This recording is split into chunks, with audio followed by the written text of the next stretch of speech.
Today we'll talk about how can you find markets on your Olymptrade app. We go to figure out the solution on how you can do that on your app.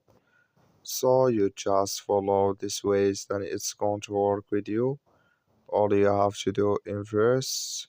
So you just go down here, you click here on market down here, just click on it.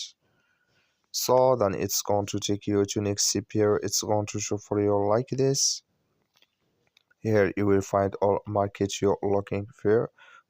If you want to just click here on singles here. So then here can you get this here on your this singles here on your market. When you just click on it like this here, then can you try it here for free, and here can you pay subscriptions. So that's all. Thank you for your watching. Don't forget to support us by liking and subscribe.